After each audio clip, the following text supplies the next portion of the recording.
তো বন্ধুরা, আজকের এই ক্লাসের মাধ্যমে আমরা এনসিইআরটির নবম শ্রেণীর তৃতীয় যে অধ্যায়টা রয়েছে পরমাণু এবং অণু, এই অধ্যায়টা সম্পূর্ণটাই কিন্তু আজকে আমরা খুব ভালোভাবে লাইন বাই লাইন ধরে ধরে পড়ে বুঝে নেব। সম্পূর্ণ ক্লাসটা তুমি যদি দেখো, আশা করি এই অধ্যায়ের থেকে কোনো একটা প্রশ্নের জন্য তোমার কোনো সমস্যা হবে না। খুব ভালো করে মনোযোগ সহকারে ক্লাসটা করো এবং প্রত্যেকটা পয়েন্টে আমি যা বলবো একটু বোঝার চেষ্টা করো। চলো, রেলওয়ে গ্রুপটির জন্য আমি তোমাদের দেখো সায়েন্স আর জিকে কারেন্ট অ্যাফেয়ার্সগুলো করাচ্ছি। যেখানে সায়েন্সের জন্য আমি তোমাদের কি করাচ্ছি, এনসিইআরটির এক একটা অধ্যায় ধরে ধরে, এক একটা অধ্যায়ের এক একটা লাইন ধরে ধরে তোমাদের কিন্তু সম্পূর্ণ বিস্তারিত ক্লাস করাচ্ছি। এবং তারপরে দেখো, যে অধ্যায়টা আমরা পাঠ্য বইটা ধরে পড়ে নিলাম, ঠিক সেই অধ্যায়ের ওপরে যে ইম্পর্টেন্ট পয়েন্টগুলো রয়েছে সেগুলো ছবি সহ বুঝে নেব। এবং সেই অধ্যায়টা থেকে যত রকমের যে ধরনের এমসিকিউগুলো হতে পারে সেগুলো কিন্তু আমরা ভালো করে করে নেব। গেল, সায়েন্সের জন্য তুমি যদি এইভাবে এক একটা অধ্যায় 3বার করে এইভাবে পড়ে নাও, আশা করি কোনো সমস্যা থাকবে না। চলে আসে জিকে এবং কারেন্ট অ্যাফেয়ার্স। দেখো, এখানে কিন্তু 20টা নাম্বার, এখানে কিন্তু তোমাকে 14-15 স্কোর তুলতেই হবে। সায়েন্স তুমি ভালো করে পড়লে 25-25 তুলতে পারবা, কিন্তু জিকে কারেন্ট অ্যাফেয়ার্সে কিন্তু বস 20-র মধ্যে যদি তুমি 13-14 না তুলতে পারো তাহলে কিন্তু হবে না। টার্গেট রাখতে হবে 85 র মার্কস, না হলে কিন্তু হবে না। আহামরি কিন্তু ভ্যাকান্সি নেই। তা দেখো, জিকে কারেন্ট অ্যাফেয়ার্সের জন্য আমি তোমাদের গুরুত্বপূর্ণ এক একটা টপিক তুলে তুলে ক্লাস করিয়ে দিচ্ছি, যেখানে যেখানে তুমি হচ্ছে মোটামুটি 60টা মতো, 50 থেকে 60টা মতো টপিক পাবে। এগুলো তোমাকে পড়তেই হবে।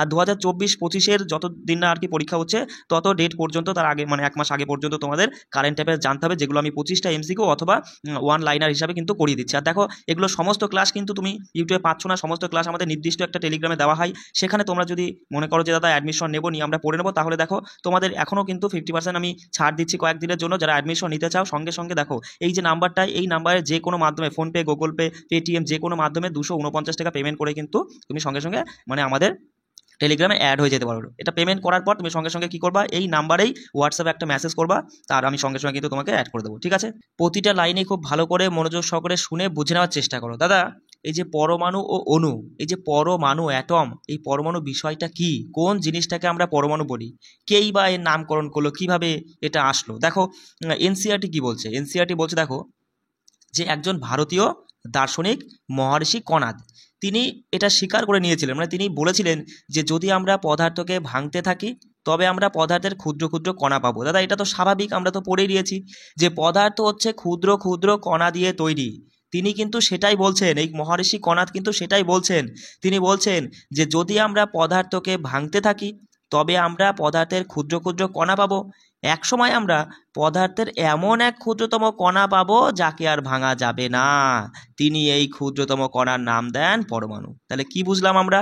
আমরা এটাই বুঝলাম যে দাদা, পরমাণু কি? পরমাণু হলো ওই পদার্থের তো ক্ষুদ্র ক্ষুদ্র কণা দিয়ে তৈরি। এবার ওই ক্ষুদ্র ক্ষুদ্র কণাকে ভাঙতে ভাঙতে ভাঙতে ভাঙতে এমন একটা কণা আসবে সবশেষে, যে কণাটাকে আর ভাঙা যায় না, সেইটার নামই হচ্ছে পরমাণু। বোঝা গেল বিষয়টা?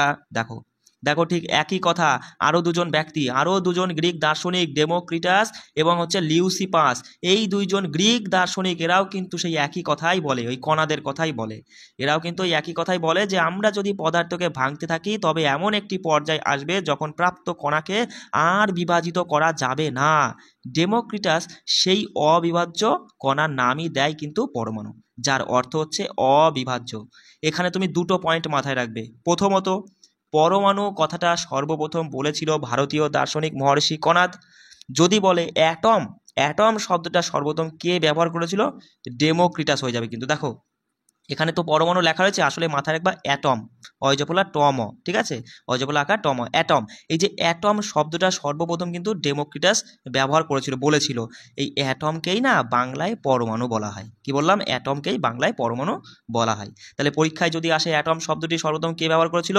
ডেমোক্রিটাস। পরমাণু কি সেই বিষয়টা তো তুমি বুঝেই গেছো। এবার দেখো, তারপর আরেক বিজ্ঞানী আসে, যার নাম হচ্ছে ল্যাভোয়েশিয়ার। এই ল্যাভোয়েশিয়ার কি করেন? রাসায়নিক সংযুতিকরণের দুটি গুরুত্বপূর্ণ সূত্র প্রতিষ্ঠা করে কিন্তু তিনি রসায়ন বিজ্ঞানের আর কি সূচনা করেছিলেন। দেখো, এই রাসায়নিক সংযোগের সূত্রাবলী দেখো, এই বিজ্ঞানী ল্যাভোয়েশিয়ার, তার সাথে আরেক বিজ্ঞানী রয়েছেন প্রাউস্ট। এই দুই বিজ্ঞানী বিভিন্ন পরীক্ষা নিরীক্ষা করার ফলে তারা কিন্তু দুটো সূত্র প্রতিষ্ঠা করেন। একটা সূত্র হচ্ছে ভরের নিত্যতা সূত্র। কি সূত্র? ভরের নিত্যতা সূত্র। দেখো, আমরা কিন্তু ছোটবেলা থেকেই পড়ে আসছি। দাদা, ভরের নিত্যতা সূত্রটা কি? ওই যে ভর হচ্ছে অবিনশ্বর, যা সৃষ্টিও হয় না, ধ্বংসও হয় না, সেটাই তো দাদা ভরের নিত্যতা সূত্র। দেখো বলছে এখানে যে কোনো রাসায়নিক বিক্রিয়ায় ভরকে যেমন সৃষ্টিও করা যায় না তেমনি ধ্বংসও করা যায় না, সেটাই হচ্ছে ভরের নিত্যতা সূত্র। আমি যদি বলি বলো তো বস, ভরের নিত্যতা সূত্রটি কে আবিষ্কার করেছিল, কি বলবে?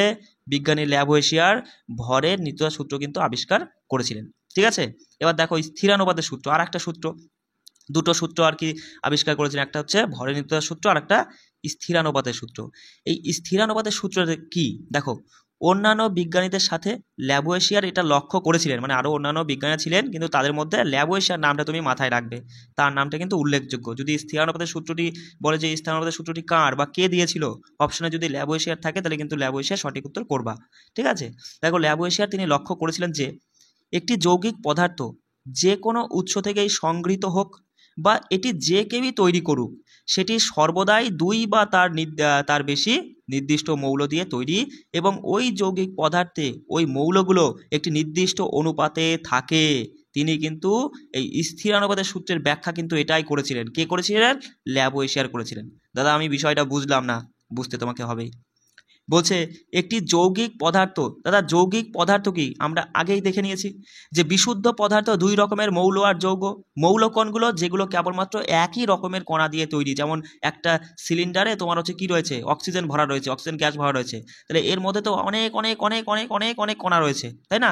অনেক অনেক কণা মানে কি, এক একটা কণা এক একটা পরমাণু, মানে এক একটা ক্ষুদ্রতম কণা এক একটা পরমাণু। এবার এই সব পরমাণুই কিন্তু অক্সিজেন মানে ওই কিন্তু দেবে, এখানে কখনো এন আসবে না, নাইট্রোজেনের কোনো ক্ষুদ্রতম কণা বা পরমাণু আসবে না। বিষয়টা বোঝা গেল, সেটাই হচ্ছে মৌল। আর যৌগটা কি, যেমন আমি তোমার বললাম জল, কার্বন ডাইঅক্সাইড, জল, জল দিয়ে বোঝো তুমি। যেমন জলের মধ্যে তুমি কি পাবে, জলের মধ্যে তুমি হাইড্রোজেনের পরমাণু পাবে আর অক্সিজেনের পরমাণু পাবে। এবার দেখো এরা কিন্তু যদি আমরা পরমাণুর সংখ্যা গণনা করি, আমরা দেখতে পাই যে এক অণু জলের মধ্যে, এটা এক অণু জল, এই এক অণু জলের মধ্যে দুখানা হাইড্রোজেনের পরমাণু আর একখানা হচ্ছে অক্সিজেনের পরমাণু যোগ করেই কিন্তু এক অণু জল তৈরি হচ্ছে। তাহলে এদের এদের এই যে হাইড্রোজেন আর অক্সিজেনের এদের হচ্ছে পরমাণু সংখ্যার অনুপাত কত, সঙ্গে সঙ্গে তুমি বলবা দাদা সব সময় তুমি যেখান থেকেই তোলো, ওরা সেটাই বলছে, ভালো করে বোঝো। বলছে যে কোনো উৎস থেকে সংগৃহীত হোক বা এটি যে কেউই তৈরি করুক, তুমি ভারতের এখান থেকে তুমি জল তোলো আর অস্ট্রেলিয়া বা আমেরিকা গিয়ে যেখান থেকে খুশি তুমি জল তোলো, ওখানকার জলেও তোমার হচ্ছে হাইড্রোজেন আর অক্সিজেনের অনুপাত, মানে পরমাণু সংখ্যার অনুপাত 1:2। এই আমাদের এখানকার জলেও কিন্তু অক্সিজেন আর মানে জলের মধ্যে হাইড্রোজেন আর অক্সিজেনের পরমাণু সংখ্যার অনুপাত কিন্তু 1:2ই হবে। বিষয়টা বোঝা গেল? এবার দেখো এনারা কিন্তু কি করেছিলেন, এদের ভরের উপর কাজ করেছিলেন। দেখো এনারা কি বলছে ভালো করে বোঝো।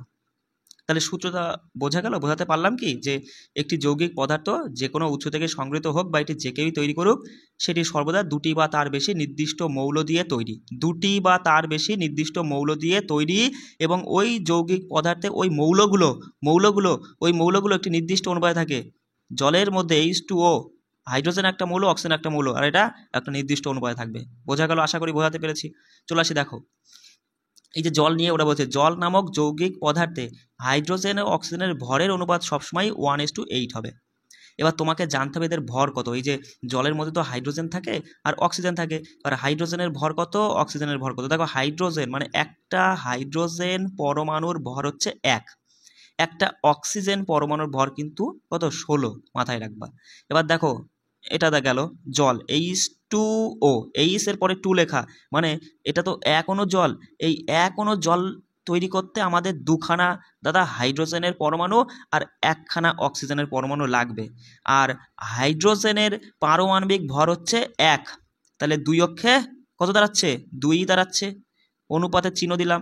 আর অক্সিজেনের পারমাণবিক ভর দাদা 16, তাই একখানা অক্সিজেন যার পারমাণবিক ভর 16 অক্ষে 16, তাহলে এই 2 আর 16 যদি আমরা কাটি, রেশিও করি 1:8 চলে আসছে। মানে যেখানেই তুমি যাও না কেন, ভারত বলো যেখানেই যাও না কেন, সেখানেই তুমি জলের সবসময় ভরের অনুপাত 1:8 থাকবেই, এটাই পাবে। দেখো ওরা তাই বলছে যে 9 গ্রাম জলকে যদি আমরা বিশ্লেষণ করি, সর্বদাই তার মধ্যে 1 গ্রাম হাইড্রোজেন আর 8 গ্রাম অক্সিজেন পাওয়া যাবে। ঠিক তেমনি করে যদি অ্যামোনিয়ার সংকেত কি, NH3, লেখাটা হয়তো ভালো বসলো না, দাঁড়াও আমি ভালো করে লিখছি, NH3, অ্যামোনিয়ার সংকেত হচ্ছে NH3। N বলে তো নাইট্রোজেন, H বলে তো হাইড্রোজেন, অ্যামোনিয়া এক অণু, এটা তো এক অণু অ্যামোনিয়া রয়েছে। এবার এই এক অণু অ্যামোনিয়ার মধ্যে নাইট্রোজেনের পরমাণুর সংখ্যা 1 আর হচ্ছে হাইড্রোজেনের কখানা পরমাণু, 3টে আছে, তাই না? এবার নাইট্রোজেনের তোমার হচ্ছে পারমাণবিক ভর, নাইট্রোজেনের ভর কত, নাইট্রোজেনের ভর হচ্ছে 14, মাথায় রাখবা।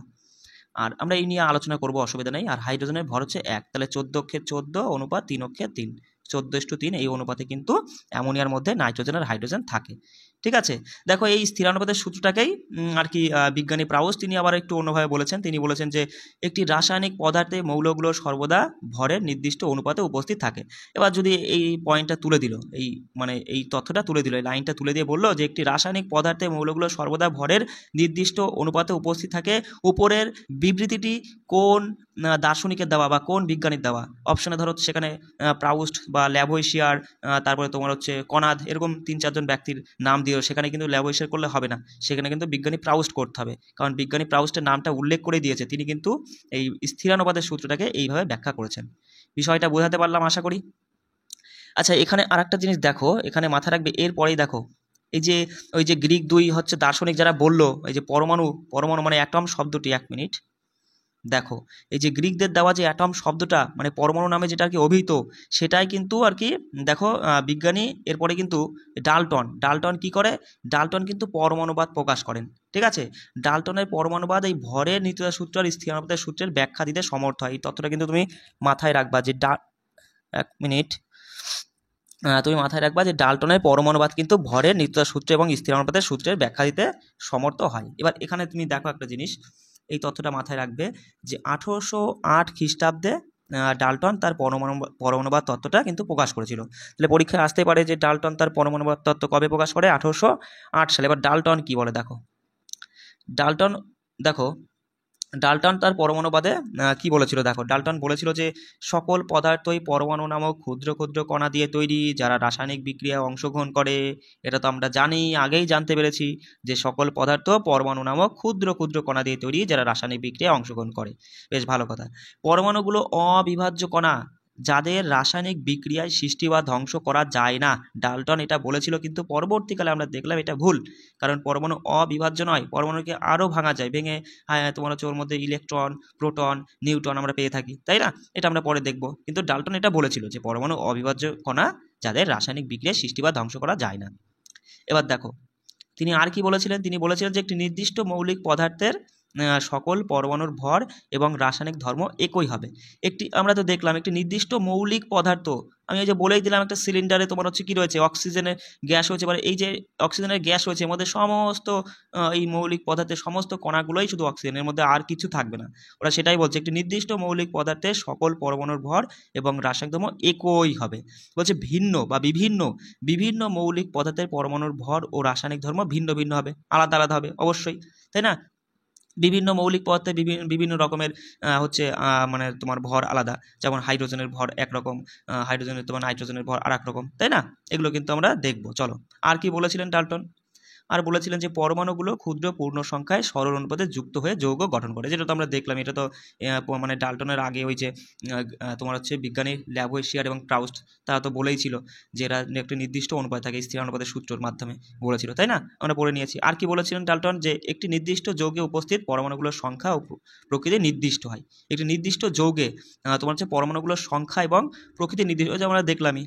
যেমন জলের কথাই বলি, যেখানে কি জলের মধ্যে তোমার জল তো পুরোটা তো একটা যৌগ, যার মধ্যে হাইড্রোজেনের দুখানা পরমাণু, অক্সিজেনের একখানা পরমাণু, একটা নির্দিষ্ট সংখ্যায় রয়েছে, একটা নির্দিষ্ট অনুপাতে রয়েছে, তাই না?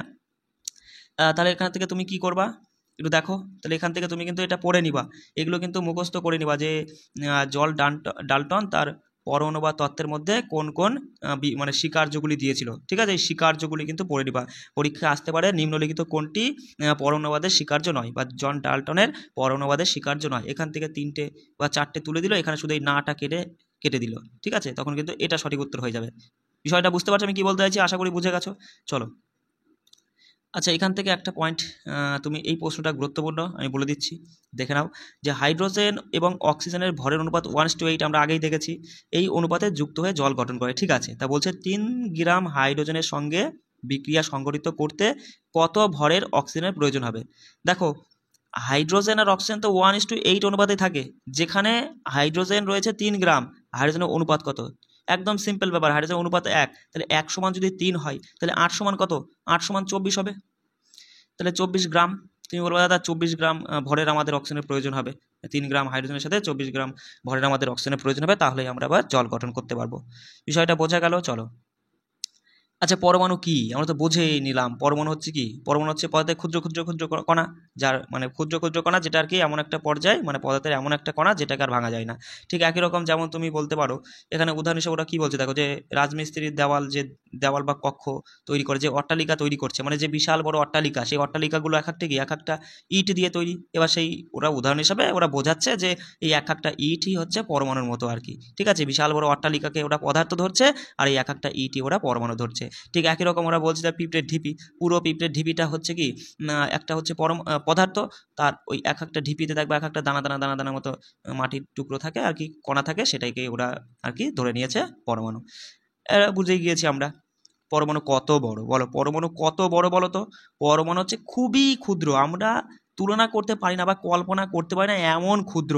মানে লক্ষ লক্ষ পরমাণু স্থূপাকৃতি হয়ে যে স্তর গঠন করে বড় জোর একটা কাগজের পাতার মতো পুরু হবে। মানে বিষয়টা কি দেখো, লক্ষ লক্ষ মানে প্রায় ধরো 4-5 লক্ষ পরমাণু। এখানে দেখো আমি বড় বড় করে লিখি, ছবি করি, যেমন 4-5 লক্ষ পরমাণু এইভাবে যদি আমরা পর পর পর পর একটার উপর একটার উপর করে এমন করে সাজাই, সাজালে পরে 4-5 লক্ষ পরমাণু এরকম সাজালে পরে তোমার বড় জোর এই যে মোটাটা মানে থিকনেসটা, যে চওড়াটা খুব জোর একটা কাগজের যে পুরু হয় সেরকম হবে। তার মানে বুঝতে পারছো যে পরমাণু কত ক্ষুদ্র। পরমাণুর ব্যাসার্ধ দেখো, এটা কিন্তু গুরুত্বপূর্ণ, মাথায় রাখবা, যে 1 ন্যানোমিটার সমান 10⁹ মিটার। এখানে দেখো 1/10⁹ মিটারও যা, এটার পরিবর্তে আমরা এটাও লিখতে পারি 10⁻৯ মিটার। এইটা আর এইটা দুটো একই জিনিস, মাথায় রাখবা, ঠিক আছে। তাই আমরা বলতে পারি যে 1 ন্যানোমিটার সমান 1/10⁹ মিটার অথবা 10⁻৯ মিটার। ঠিক একই রকম উল্টো করে বলতে পারি 1 মিটার সমান 10⁹ ন্যানোমিটার।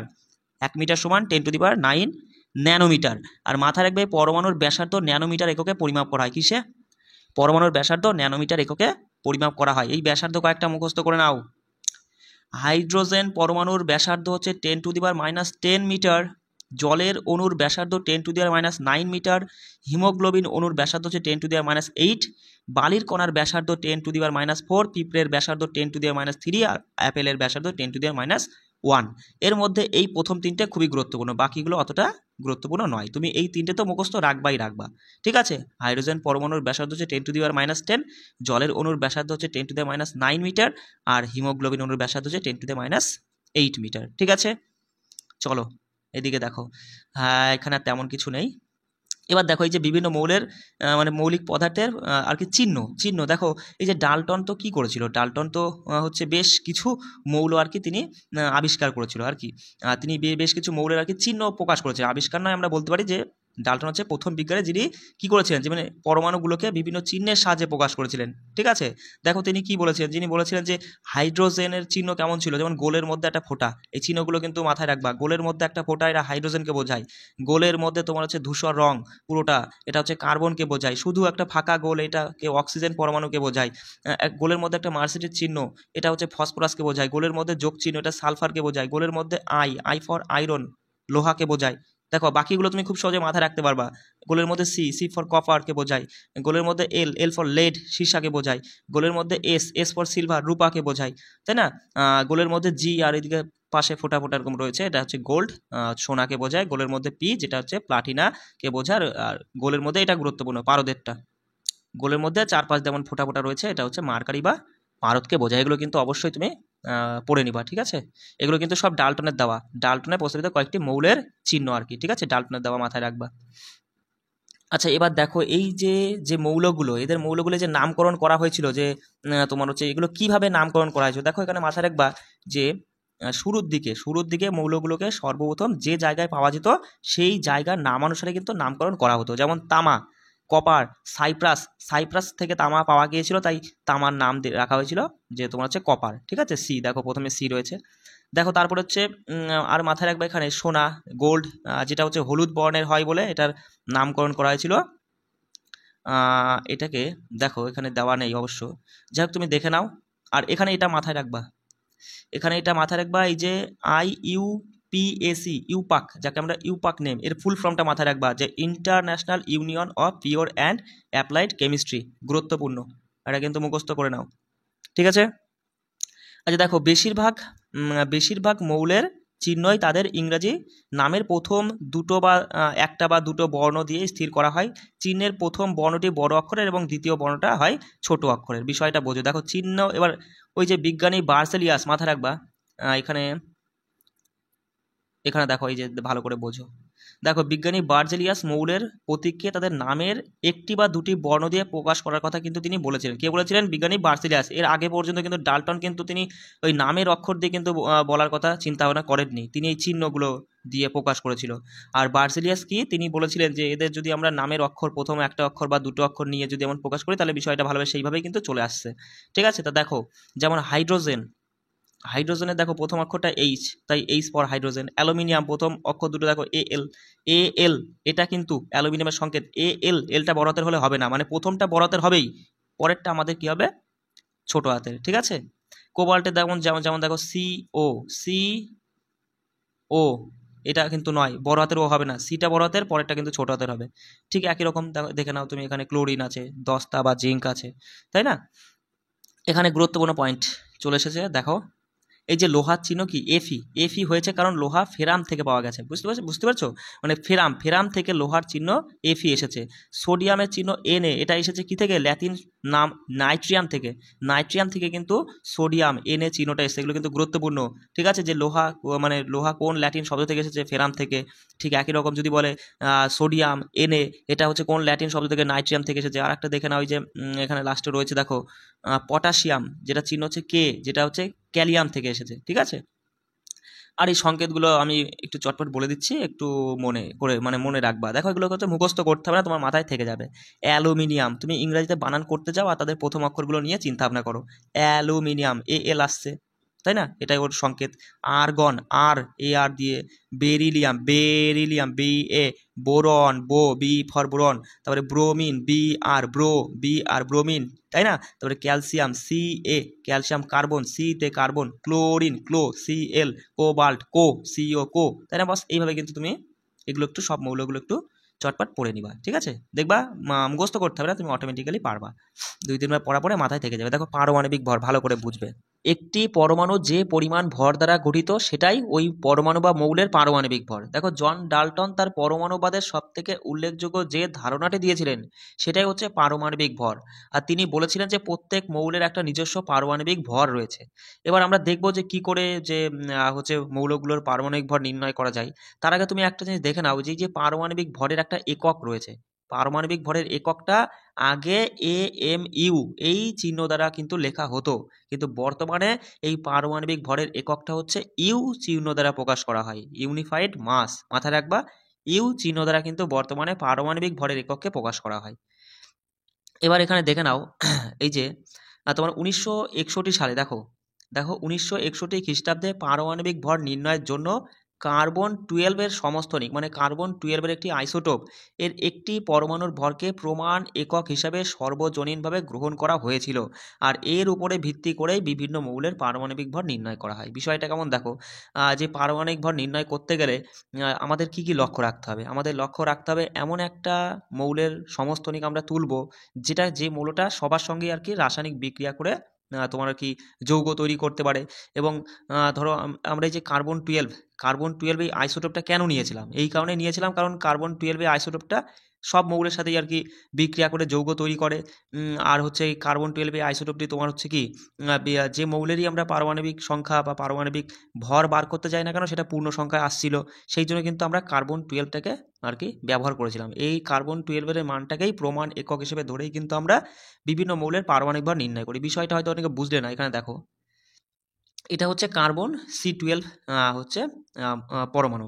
এবার এটাকে 12টা টুকরো করা হলো, 12টা টুকরো করে এক টুকরো, মানে এই 12 ভাগের এক ভাগ এটাকেই প্রমাণ একক হিসেবে ধরে নিয়েই বাকি যে মৌলগুলো, অন্য যে সমস্ত মৌল ছিল তাদের পারমাণবিক ভর নির্ণয় করা হতো। দেখো সেটাই ওরা এখানে বিস্তারিত বলেছে যে একটি কার্বন পরমাণুর ভরের 1/12 অংশের তুলনায় কোনো মৌলের একটি পরমাণুর যে গড় ভর পাওয়া যাবে সেটাই হচ্ছে তার আপেক্ষিক পারমাণবিক ভর। বিষয়টা বোঝা গেল? এখানে তুমি এগুলো একটু ভালো করে বুঝে নেওয়া। আর সবথেকে ইম্পর্টেন্ট পয়েন্ট এই যে বিভিন্ন যে মৌলগুলো এনসিইআরটিতে দিয়ে দিয়েছে, এই মৌলগুলোর পারমাণবিক ভর এগুলো তুমি অবশ্যই মুখস্থ করে নিবা। 2 থেকে 3 বার 4 বার যাইবার পড়ো না কেন, এগুলো পড়ে মাথায় রাখবা। এর উপরে কিন্তু অনেক কাজ আছে, অঙ্কও করতে হবে, ঠিক আছে? দেখো, মাথায় রাখবা যে হাইড্রোজেনের পারমাণবিক ভর হচ্ছে 1, কার্বনের পারমাণবিক ভর হচ্ছে 12, নাইট্রোজেনের পারমাণবিক ভর হচ্ছে 14, অক্সিজেনের পারমাণবিক ভর 16, সোডিয়ামের পারমাণবিক ভর 23, ম্যাগনেসিয়ামের 24, সালফারের 32, ক্লোরিনের হচ্ছে 35.5 আর ক্যালসিয়ামের 40। এখানে যেগুলো দিয়েছে, যে কটা মৌল দিয়েছে সে কটাই তুমি মাথায় রাখবা, এর বাইরে কিছু রাখতে হবে না। আবার বলছি, হাইড্রোজেনের 1, কার্বনের হচ্ছে 12, নাইট্রোজেনের 14, অক্সিজেনের 16, সোডিয়ামের পারমাণবিক ভর হচ্ছে 23, ম্যাগনেসিয়ামের 24, সালফারের 32, ক্লোরিনের 35.5 আর ক্যালসিয়ামের 40। এগুলো কিন্তু মাথায় রাখবা। চলে আসি, দেখো বলছে পরমাণুগুলো কিভাবে থাকে। তা পরমাণুগুলো কখনো স্বাধীনভাবে থাকতে পারে না, তাই না? তারা হচ্ছে কি, তারা এক জায়গায় অনেক লাখ লাখ কোটি কোটি পরমাণু জমা হয়ে একটা অণু তৈরি করলো, তাই না? তারপরে অণু ও অথবা আয়ন গঠন করলো। তা মাথায় রাখবে, এরা স্বাধীনভাবে থাকতে পারে না। পরমাণুগুলো অণু ও আয়ন গঠন করে। এই অণু বা আয়নগুলো বিশাল সংখ্যায় একত্রিত হয়ে আবার যৌগ তৈরি করে ফেলে, ঠিক আছে? এটা মাথায় রাখবে। দেখো অণু কি, দেখো সাধারণভাবে আমরা বলতে পারি যে একটি অণুতে 2 বা তার বেশি সংখ্যক পরমাণু রাসায়নিক বন্ধন দ্বারা যুক্ত থাকে, অর্থাৎ আকর্ষণ বল দ্বারা একত্রে দৃঢ়ভাবে আবদ্ধ থাকে। মানে 2 বা তার বেশি সংখ্যক পরমাণু যখনই রাসায়নিক বন্ধন দ্বারা একে অপরের সাথে যুক্ত থাকবে, সেক্ষেত্রে সেটাকেই আমরা অণু বলবো। বিষয়টা বোঝা গেল? মাথায় রাখবা। দেখো এখানে এই পয়েন্টে দেখো যে অণুকে এইটা গুরুত্বপূর্ণ যে অণু হলো মৌলের বা যৌগের ক্ষুদ্রতম কণা, যার স্বাধীন সত্তা আছে এবং যা পদার্থটির সমস্ত ধর্মকে প্রকাশ করে। পরীক্ষায় প্রশ্ন এমন তুলে দেবে যে ড্যাশ হলো মৌল বা যৌগের ক্ষুদ্রতম কণা, যার স্বাধীন সত্তা আছে এবং যা পদার্থটির সমস্ত ধর্মকে প্রকাশ করে। অপশনে ধরো দিয়ে দিল অণু, মৌল বা পরমাণু, এরকম দিয়ে দিল, সঠিক উত্তর কিন্তু অণু হবে। মাথায় রাখবা, ঠিক আছে? এবার এই অণুকেই দেখো আরো দুটো ভাগে ভাগ করা আছে, মৌলিক অণু আর যৌগিক অণু। তুমি শব্দের মধ্যেই বুঝতে পারছো দাদা। মৌলিক অণু, মৌলিক মানে মৌল, যে মৌলগুলোই মিলিয়ে আর কি অণু তৈরি হচ্ছে, সেটাই হচ্ছে মৌলিক অণু। দেখো একটি মৌলিক পদার্থে যে মানে পদার্থে সব অণু একই প্রকারের পরমাণু দিয়ে গঠিত, সেইটাই আমরা বলবো মৌলিক অণু। যেমন তুমি বুঝতে পারছো আর্গন, দেখো আর্গনের একটা মৌলতে, এটা এখানে কিন্তু একটা মাত্রই কি রয়েছে, একটা মাত্রই পরমাণু রয়েছে। হিলিয়ামের একটা মূলত একটা মাত্রই পরমাণু। যেমন অক্সিজেনের কথা বলি, O2, এখানে দেখো অক্সিজেনের মধ্যে কিন্তু দুখানাই তোমার কি থাকবে, অক্সিজেন থাকবে। মানে ও অক্সাইড, ও বলে তো অক্সাইড, এখানে দুটোই কিন্তু ও থাকবে, তাই না? মানে মাথায় রাখবো মৌল তো আমরা তো সাধারণত বুঝেই গেছি দাদা, এগুলো মৌল, এগুলো যৌগ। এবার মৌলগুলো মিলিয়েই তোমার মৌলিক অণু তৈরি হয়, আর যৌগগুলো মিলিয়েই যৌগিক অণু তৈরি হয়। যেমন দেখো, যেমন ওজনটা দেখো O3, ওজনের সংকেত কি, O3, তার মানে এর মধ্যে এই ওজন গ্যাসটাকে ভাঙলে আমরা কি পাবো, শুধু ওই পাবো। কি পাবো, 3টে ও পাবো, মানে এর মধ্যে ওই পাবো, অন্য কিছু আসবে না। CN মানে নাইট্রোজেন, কার্বন, এগুলো কিচ্ছু আসবে না, তাই না? তাহলে এইগুলোই হচ্ছে মৌলিক পদার্থ আর এগুলোই হচ্ছে মৌলিক অণু, তাই না? এবার এখানে দেখো, হ্যাঁ, এখানে এই ছকটা পড়ে নিবা, কিছু মৌলের পারমাণবিকতা। দেখো দেখো এই যে এখানে কিছু অধাতু দিয়েছে।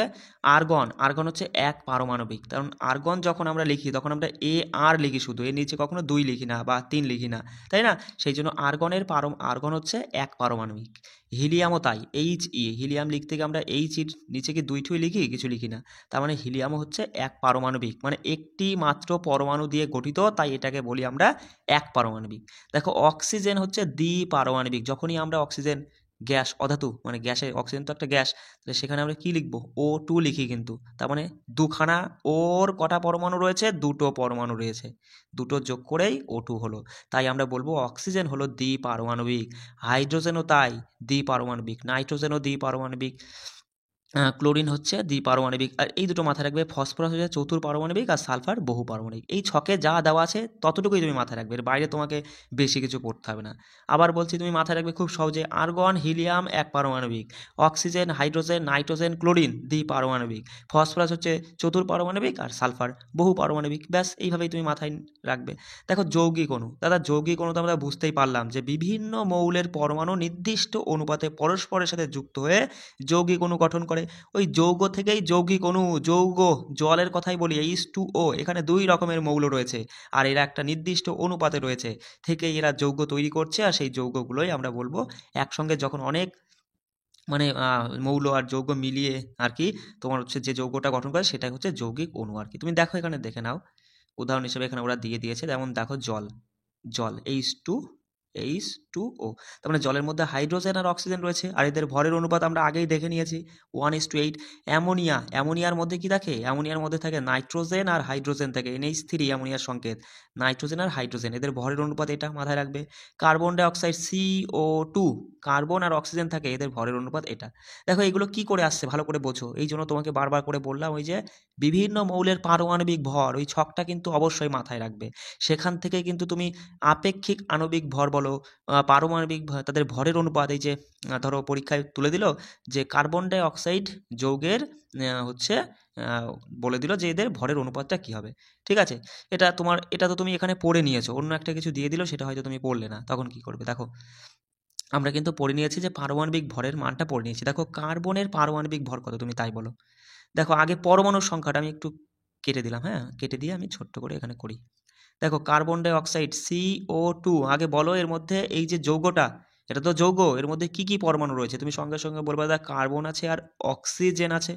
কার্বনের পরমাণু সংখ্যা কটা এখানে, এই যে অণুটার মধ্যে বা যৌগটার মধ্যে কার্বন আছে একটা দেখতে পাচ্ছি, আর অক্সিজেন আছে দুটো, এই যে ওর নিচে দেখো 2 লেখা, তার মানে অক্সিজেন আছে দুটো। এবার তুমি আমায় বলো যে কার্বনের পারমাণবিক ভর কত, সঙ্গে সঙ্গে বলবা 12, আর এটা 12 × 1 মানে 12 পারমাণবিক ভর একখানা আছে, তাই 12×12। অক্সিজেনের পারমাণবিক ভর কত, তুমি বলবে দাদা অক্সিজেন হচ্ছে 16, অক্সিজেনের পারমাণবিক ভর 16, দুখানা আছে অক্সিজেন, মানে ও আছে দুখানা, তার জন্য 16×2 = 32, ব্যাস। এটাকেই তুমি হচ্ছে রেশিও করো, অনুপাতে বার করো, তাহলে এদের ভরের অনুপাত পেয়ে যাচ্ছ। ভরের অনুপাত মানে পারমাণবিক ভরের অনুপাত। দেখো এটাকে তুমি যদি কত দিয়ে কাটবে, 4 দিয়ে কাটলে 3×4 = 12, 4×8 = 3:8 হয়ে যাচ্ছে।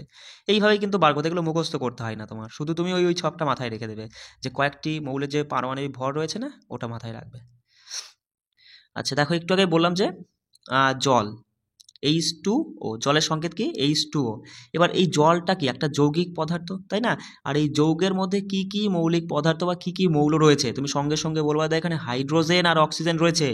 আর এদের পরমাণুর সংখ্যা দেখো, এখানে বলছে সরল অনুপাত বার করো।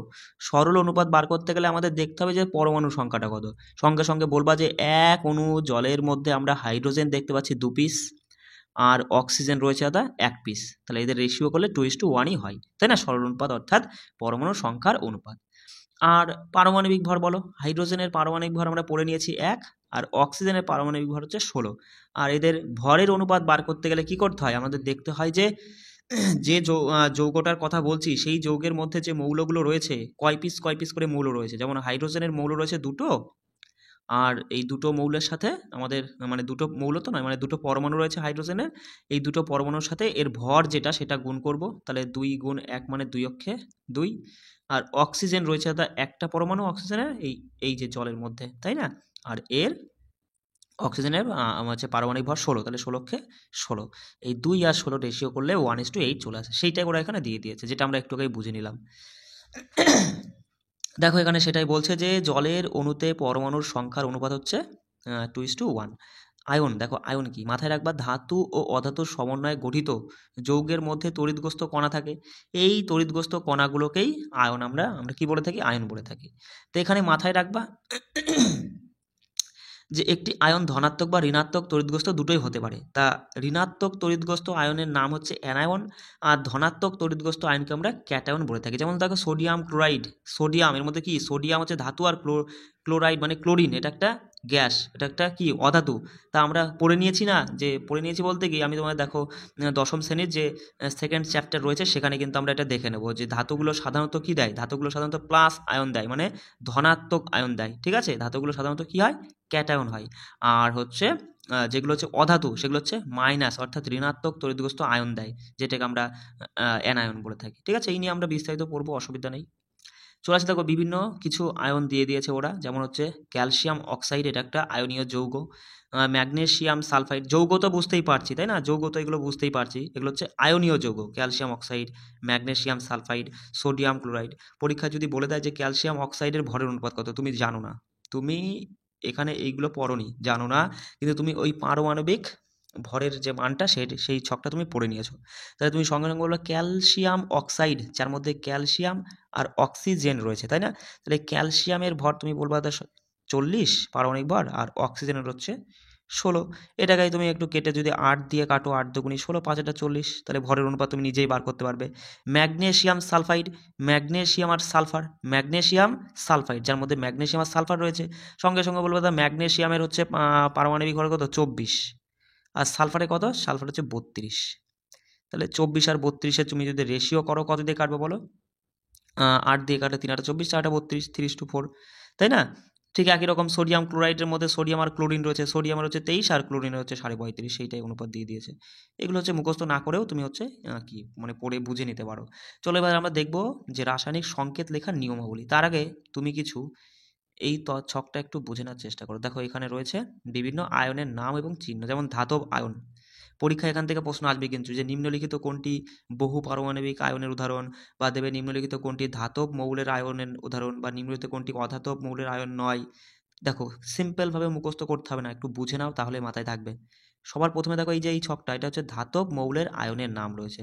ধাতব মৌল ধাতু কোনগুলো? Sodium, potassium, calcium, magnesium, aluminium, দস্তা, লোহা, তামা, তাই না? এগুলো সবই হচ্ছে ধাতব মৌলের আয়নের নাম। আর এগুলো কি দেয় সবসময় তোমার হচ্ছে, আমরা তো দেখে নিলাম যে প্লাস আয়ন দেয়। মানে প্লাস আয়ন মানে কি, ধনাত্মক তড়িৎগ্রস্ত আয়ন দেয়, ধনাত্মক দেয়। মানে আমরা বলতে পারি যে ধনাত্মক তড়িৎগ্রস্ত আয়নকে তো আমরা ক্যাটায়ন বলি, অর্থাৎ এরা ক্যাটায়ন দেবে, প্লাস থাকবে, ঠিক আছে? আর মাথায় রাখবা যে ধাতু কথাটা দিয়েই তুমি বুঝতে পারছো, এগুলো সব মাথায় অটোমেটিক্যালি থেকে যাবে। অধাতব মৌলগুলি সবসময় মাথায় রাখবে ঋণাত্মক আয়ন দেয়, কেবলমাত্র হাইড্রোজেন ছাড়া, হাইড্রোজেন মানে প্লাস আয়নও দেয়। যেমন hydride, chloride, bromide, iodide, oxide, sulphide, nitride, যার শেষে ড রয়েছে সেটাই হচ্ছে অধাতব মৌলের আয়নের নাম। দেখো সবার শেষে কিন্তু ড রয়েছে, হাইড্রাইড, ক্লোরাইড, ব্রোমাইড, তাই না, আয়োডাইড, অক্সাইড, নাইট্রাইড, এগুলো এইভাবেই তুমি পড়ে নিতে পারো। আর একটা রয়েছে দেখো বহু, হ্যাঁ এই দিকে দেখো দেখা যাচ্ছে অবশ্য বহু পারমাণবিক আয়ন। দেখো যেমন হচ্ছে ammonium, hydroxide, nitrate, hydrogen carbonate, carbonate, sulphate, phosphate, তোমার হচ্ছে হ্যাঁ ফসফেট, সালফেট, সালফাইড, এগুলো হচ্ছে সবই কি বহু পারমাণবিক আয়নের নাম। এবার তুমি মাথায় রাখবে কি করে দাদা? তুমি এইভাবে মাথায় রাখবে যে অ্যামোনিয়াম আর হাইড্রোক্সাইড দুটো আমরা ভালো করে মাথায় রাখবো, আর বাকিগুলো দেখবো যাদের শেষে ট রয়েছে, ট কি থাকবে, ট।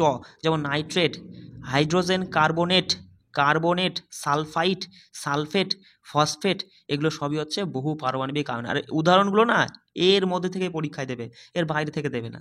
তাহলে তুমি খুব সহজেই এই তিনটে পৃথক করতে পারবা, ধাতব মৌলের আয়নগুলো, অধাতব মৌলের আয়নগুলো, বহু পারমাণবিক আয়নগুলো পৃথক করতে পারবা। ধাতব মানে ধাতুগুলো, sodium, potassium, calcium, magnesium, aluminium, লোহা, দস্তা, জিঙ্ক। বিষয়টা বোঝা গেল? অধাতবগুলো তুমি বুঝতে পারছো সে ড থাকবে, ড হাইড্রোজেনের সাথে ড, ড রয়েছে লাস্টে, যেমন hydride, chloride, bromide, iodide, oxide, sulphide, nitride, ড রয়েছে, ঠিক আছে? আর বহু পারমাণবিক আয়নের যাদের শেষে কি থাকবে, ট থাকবে, ট।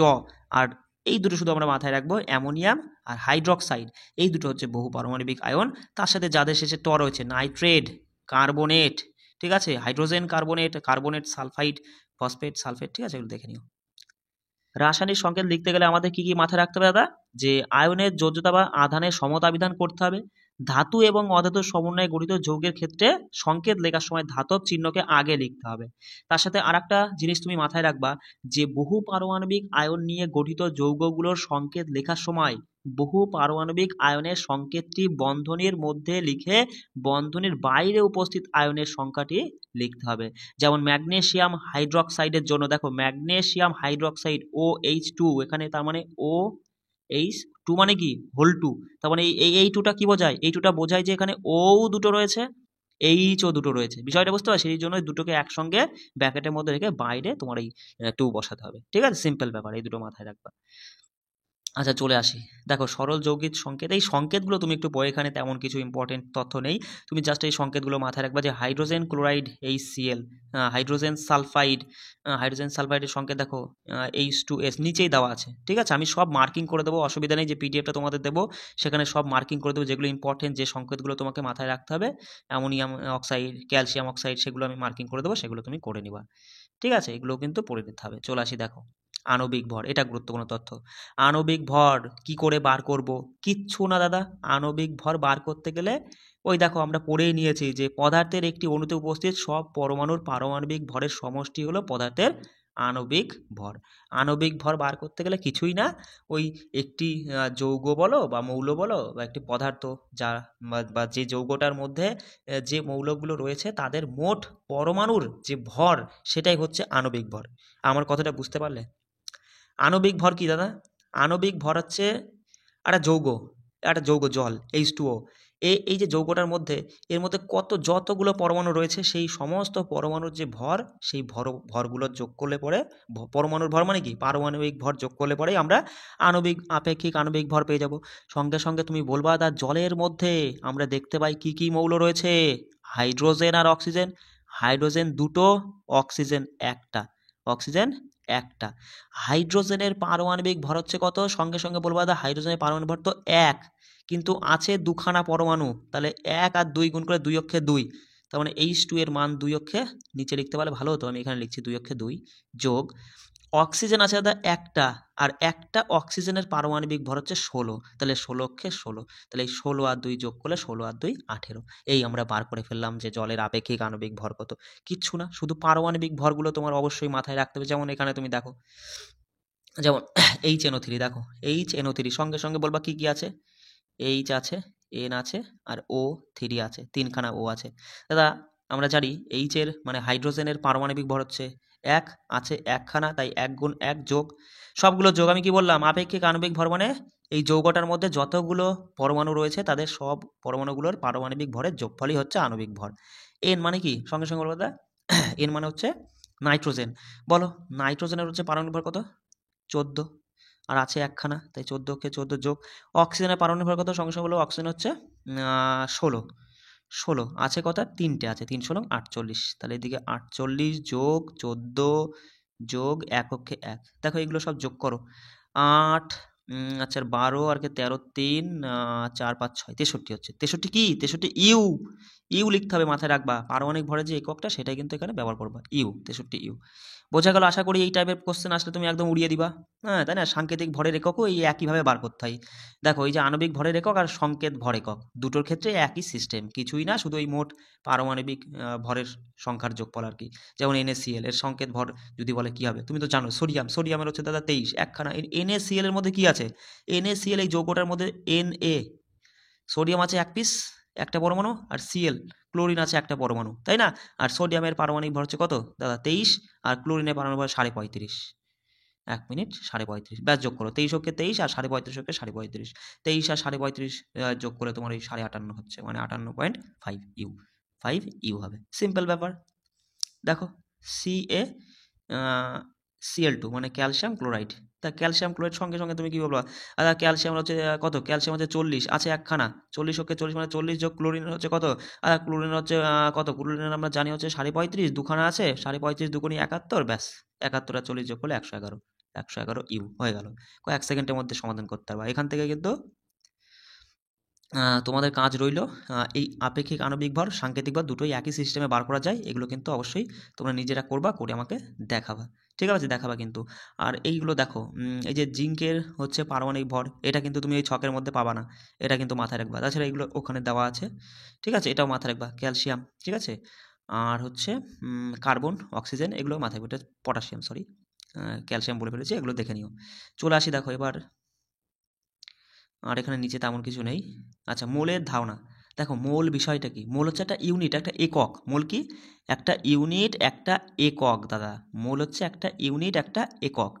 1 মোল কার্বন পরমাণু সমান তুমি বলবা 12 গ্রাম কার্বন পরমাণু, অথবা এটাও বলতে পারো 1 মোল কার্বন পরমাণু সমান 6.022 × 10⁻23 সংখ্যক কার্বন পরমাণুর সংখ্যা।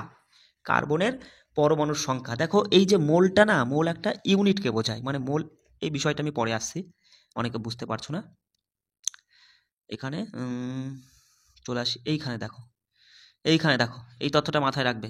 কি বলছে দেখো, বলছে কোনো পদার্থের 1 মোলে উপস্থিত কণার, সে পরমাণু হোক, অণু হোক বা আয়ন হোক, সেই 1 মোলে উপস্থিত কণার যে সংখ্যাটির যে নির্দিষ্ট মান, সেটাই হচ্ছে 6.022 × 23। এটি হচ্ছে আর কি বলা হয় যে অ্যাভোগাড্রোর ধ্রুবক বা অ্যাভোগাড্রোর সংখ্যার মান। মাথায় রাখবা অ্যাভোগাড্রোর সংখ্যার মানের মান কত, যদি পরীক্ষা আসে তাহলে এটা লিখবা 6.022 ইন্টু 10⁻23। আর 1 মোল সমান কত সংখ্যক পরমাণু, বা যদি বলে কত সংখ্যক অণু বা কত সংখ্যক আয়ন, সেক্ষেত্রে হবে 6.022 ইন্টু 10⁻23 সংখ্যক পরমাণু বললে পরমাণু, অণু বললে অণু, আয়ন বললে আয়ন। বিষয়টা কেমন দাদা? বিষয়টা হচ্ছে আমরা বলি না, যেমন হচ্ছে 12টি কলা রয়েছে, তাহলে 12টি কলা মানে 1 ডজন কলা বলতে পারো, 1 ডজনও যা 12টি কলাও তাই।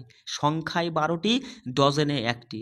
মোলে 1 মোল, সংখ্যায় তোমার কোনো একটা পরমাণু, মোলে হচ্ছে 1 মোল বলবো, সংখ্যায় বলবো সেটা হচ্ছে 6.022 ইন্টু 10⁻23 সংখ্যক পরমাণু, অথবা এত সংখ্যক অণু, অথবা এত সংখ্যক আয়ন। বিষয়টা বোঝা গেল?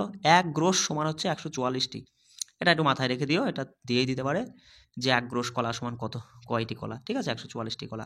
যাই হোক, এটা দেখে নেওয়া। দেখো এখানে কি বলছে, এই তথ্যটা একটু দেখে নাও, এই লাইনটাই যে বলছে 1 মোল পরিমাণ কোনো বস্তুর ভর গ্রাম এককে বস্তুটির পারমাণবিক বা আণবিক ভরের সমান হয়। কোনো মৌলের পারমাণবিক ভর বলতে আমরা পারমাণবিক ভর এককে মৌলটির একটি পরমাণুর ভরকে বুঝি। সিম্পল, তুমি এখানে একটা জিনিস মাথায় রাখবা, এইটাই দাদা, এইটাই মাথায় রাখবা। যদি আমরা বলি যে কোনো পরমাণুর মোলার ভরকে গ্রাম পারমাণবিক এককে মানে গ্রাম পারমাণবিক ভরও বলা হয়। এবার যেমন হাইড্রোজেনের দেখো পারমাণবিক ভর কত, হাইড্রোজেনের পারমাণবিক ভর হচ্ছে 1 ইউ, তাহলে আমরা সেক্ষেত্রে এটাও বলতে পারি যে হাইড্রোজেনের গ্রাম পারমাণবিক ভর হচ্ছে 1 গ্রাম। আমরা এটাও বলতে পারি যে হাইড্রোজেনের মোলার সংখ্যা বা কত মোল, তাহলে 1 গ্রাম হাইড্রোজেন সমান 1 মোল পরমাণু সংখ্যা। আর 1 মোল সমানই তোমার হচ্ছে 6.022 ইন্টু 10⁻23 সংখ্যক পরমাণুর সংখ্যা। বিষয়টা অনেকে বুঝতে পারছো, অনেকে বুঝতে পারছো না। চলে আসি এখানে, দেখো আমি তোমায় বলছি যে আমি বললাম যে দাদা এগুলো তো সবই মোল হচ্ছে একক, তাই না? এগুলো সবই তো একক, গ্রামও হচ্ছে একক, সংখ্যায়ও একটা একক বোঝা যায়, এত সংখ্যক। আমি বললাম যে 1 মোল কার্বনের পরমাণু রয়েছে, 1 মোল কার্বনের পরমাণু রয়েছে, তাহলে সেখানে তুমি যদি গ্রামে মানে পারমাণবিক ভরে হিসাব করো, তোমাকে যদি বলি দাদা 1 মোল কার্বন পরমাণু মানে কত গ্রাম পারমাণবিক ভর কার্বনের, কত গ্রাম কার্বন পারমাণবিক ভর, তুমি বলবে 12 গ্রাম কার্বন পারমাণবিক ভর রয়েছে, ঠিক আছে? আর যদি বলে কত সংখ্যায় কতগুলো পরমাণু রয়েছে, 1 মোল কার্বন পরমাণু সমান, তুমি বলবে 6.022 ইন্টু 10⁻20 সংখ্যক কার্বনের পরমাণু রয়েছে। ঠিক একই রকম 1 মোল হাইড্রোজেনের পরমাণু, আমি বললাম এই একটা পাত্রে 1 মোল হাইড্রোজেনের পরমাণু রয়েছে, এটাও যতটা সত্য, এর বদলে যদি আমি বলি এই একটা পাত্রে 1 গ্রাম হাইড্রোজেনের পরমাণু রয়েছে, এটাও যতটা, এটাও ততটা। আর এর পরিবর্তে যদি আমি এটাও বলি যে এই একটা পাত্রে যেখানে 6.022 ইন্টু 10⁻23 এত সংখ্যক কার্বনের পরমাণু রয়েছে, সেটাও কিন্তু একই ব্যাপার। বিষয়টা বুঝতে পারো, সেটাও সমানই। যেমন ধরো আমি বললাম যে এখানে তোমাকে বললাম যে 1 মোল যে কোনো পরমাণু বা অণু বা আয়ন, আমি বললাম 1 মোল এখানে তোমার হচ্ছে অণু রয়েছে, যেমন O2 রয়েছে, 1 মোল এখানে O2 রয়েছে। তার মানে তুমি এখানে বললে গ্রাম এককে ওই কণাগুলোর আপেক্ষিক ভর কিন্তু তোমাকে বার করতে হবে, মানে O2। আমি বললাম এই একটা পাত্রে 1 মোল অক্সিজেন গ্যাস রয়েছে, মানে O2 রয়েছে, তাহলে সেটা সমান কত গ্রাম তোমার হচ্ছে আণবিক আপেক্ষিক ভর হবে? এটা সমান কিন্তু 16 করলে হবে না। তুমি তো জানো ও সমান কত, ও অক্সিজেনের আণবিক মানে পারমাণবিক হচ্ছে 16, তার মানে দুখানা হচ্ছে 16 দুগুণে 32 ইউ। তার মানে এই যে 1 মোল সমান 1 মোল অক্সিজেন গ্যাস সমান যতটা আর কি, ততটা সমানই আর কি 32 ইউ আপেক্ষিক ভর বা পারমাণবিক ভর। আর এটা সমানই 1 মোল তোমার এই অক্সিজেনের অণু সমানই তুমি বলবা যে 6.022 ইন্টু 10⁻23 সংখ্যক কণা, ঠিক আছে? বা অক্সিজেন পরমাণুর সংখ্যা।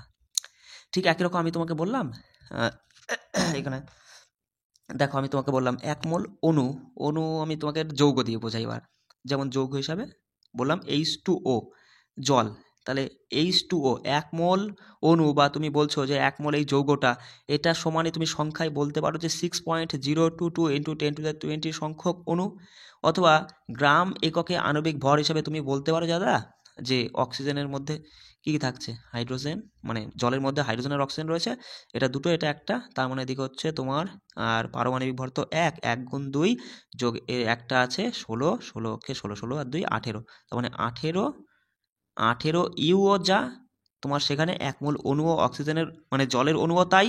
আর সেখানে সংখ্যায় যদি আমরা বলি সেখানে 6.022 × 10⁻20 সংখ্যক অণুও সেই একই সম্পর্ক আর কি। ওরা সেটাই বলছে, মোল অ্যাভোগাড্রোর সংখ্যার মান এবং ভরের মধ্যে সম্পর্ক রয়েছে, তিনজনের সমান। অনেকে হয়তো বিষয়টা কেউ বুঝলে, আবার অনেকে বুঝলে না, অসুবিধা নেই। কারণ আমি তো তোমাদের এক একটা অধ্যায়ের উপর 3টে করে ক্লাস করাই, এরপরে আবার ছবি দিয়ে আবার এই ছবিটা দিয়েই আমি তোমাদের আবার ভালো করে বুঝিয়ে দেবো টেলিগ্রামে, তাই না? তারপরে এমসিকিউ থাকবে, সেগুলো করবো, অসুবিধা নেই। চলো এবার দেখো এখান থেকে তুমি তো এটা দেখেই নিয়েছো, চলে আসি। আর তেমন কিছু নেই, শুধু এখান থেকে এটাই মাথায় রাখবা যে অ্যাভোগাড্রোর সংখ্যার মানটা হচ্ছে 6.022 × 10⁻23। আর এখানে এই তথ্যটা একটু দেখে নাও। হ্যাঁ, মোল কি বললাম, মোল একটা একক। মোল হলো একটি রাসায়নবিদদের গণনা করার জন্য একটা একক। মোল শব্দটা সর্বপ্রথম 1896 খ্রিস্টাব্দের কাছাকাছি সময়ে একজন বিজ্ঞানী যার নাম হচ্ছে উইলিয়াম ওসওয়াল্ড, তিনি এই মোলের ব্যবহার শুরু করেছিল। আর ল্যাতিন ভাষায় যার অর্থ হচ্ছে স্তূপ বা গাদা। ঠিক আছে, এটা একটু মাথায় রাখবা, ব্যাস। এবার চলে আসি, দেখো এগুলো বুঝতে হবে তোমায়, এগুলো কোশ্চেন কিন্তু, অঙ্ক কিন্তু, ঠিক আছে। বলছে নিম্নলিখিতগুলির ক্ষেত্রে মোল সংখ্যা গণনা করো। বলছে দেখো প্রথম প্রশ্ন বলছে 52 গ্রাম হিলিয়াম, দাগ বসছে না কেন, বলছে দেখো যে 52 গ্রাম হিলিয়াম ভর থেকে মোল নির্ণয় করো।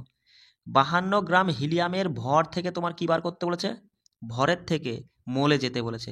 ভর তুমি বলো হিলিয়াম আগে তোলো, হিলিয়াম HE, হিলিয়ামের ভর কত? ভর মানে কি, পারমাণবিক ভর কত? সঙ্গে সঙ্গে বলবা দাদা হিলিয়ামের পারমাণবিক ভর হচ্ছে, তুমি বলবা দাদা 4। এটা লেখা নেই, তুমি একটু জেনে নাও যে হিলিয়ামের পারমাণবিক ভর 4।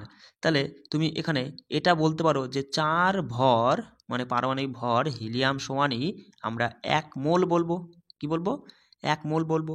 তাহলে এখানে ওরা 4-এর পরিবর্তে কত গ্রাম দিয়েছে? 52 গ্রাম দিয়েছে। 52 গ্রাম হিলিয়ামের ভর দিয়েছে, তা সেইটা সমান কত মোল?